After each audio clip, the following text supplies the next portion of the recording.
Compañeras y compañeros diputados, ¿cómo se ve que el compañero que me antecedió en la palabra de plano o no le entienden o no ven la realidad? Al inicio de este sexenio, el gobierno federal se comprometió a construir un país con bienestar, con desarrollo sostenible y con finanzas públicas sanas. Sin embargo, hoy nuestro país se enfrenta a uno de los escenarios más complejos de su historia moderna. El panorama económico se ha deteriorado de manera rápida y significativa. 12 millones de mexicanas y mexicanos se han quedado sin ingresos y sin certeza de un trabajo.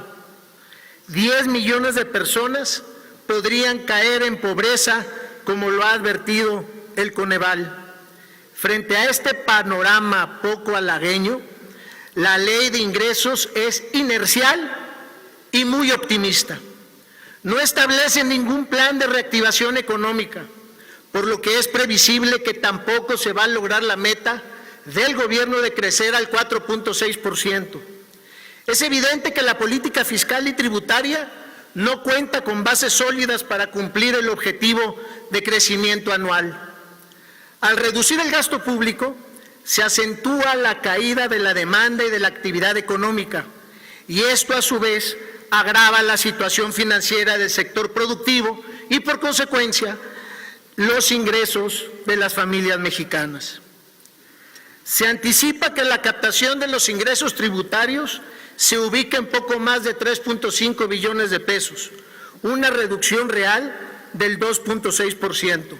Se prevé que los ingresos petroleros sean inferiores a los aprobados en el 2020 en 8.3% real, lo que equivale a una reducción de 50.567 millones de pesos.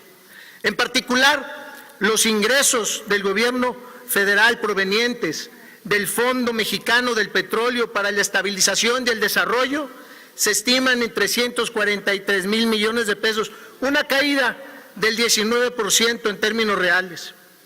Se dispone complementar los ingresos tributarios con recursos derivados del financiamiento, o sea, deuda, por 756.790 millones de pesos, 25.2% más en términos reales en lo que se aprobó en el 2020. En solo este año, la deuda pública puede llegar a crecer más del doble de lo que fue el sexenio anterior. A pesar de esto, el gobierno federal plantea un entorno macroeconómico demasiado optimista. Los pronósticos de crecimiento para el cierre del 2020 y el 2021 se ubican por encima de los esperados por especialistas del sector privado y de los organismos internacionales, lo que podría generar una vez más una sobreestimación de los ingresos tributarios. Tan conscientes están que los recursos no les van a alcanzar, que quieren modificar la Ley General de Salud para quitarles 33.000 millones de pesos del Fondo de Protección para gastos catastróficos y reintegrarlos a la tesorería. Esto impactará directamente a la salud y al bolsillo de millones de mexicanos que utilizan este fondo para atender las enfermedades graves y de alto costo. No se reconocen los riesgos de una recaída por la pandemia del COVID-19, ni de los posibles daños estructurales de la actual recesión, ni de las visibles faltas de confianza de la inversión privada y de la inversión nacional y extranjera. Los focos rojos de la economía nacional están a la vista. La deuda pública se sigue incrementando. Ya se propone el 52.4% con respecto al Producto Interno Bruto, 6.6% más que en el 2020. La meta de la plataforma petrolera, imposible de alcanzar, y generará un boquete de al menos 300.000 millones de pesos. Además, estamos discutiendo que se afectarán diversos sectores de la sociedad, cobrando más al sector minero, a los millones de usuarios de Internet por el incremento a sus derechos, por el uso de plataformas digitales, a la clase media y a los jóvenes universitarios por el cobro de los títulos, solo por mencionar algunos. En una palabra, en caso de aprobarse esta iniciativa en sus términos, impactará adversamente el desarrollo social y el apoyo a las familias y la recuperación económica, y va a generar más males que los que intentan atender.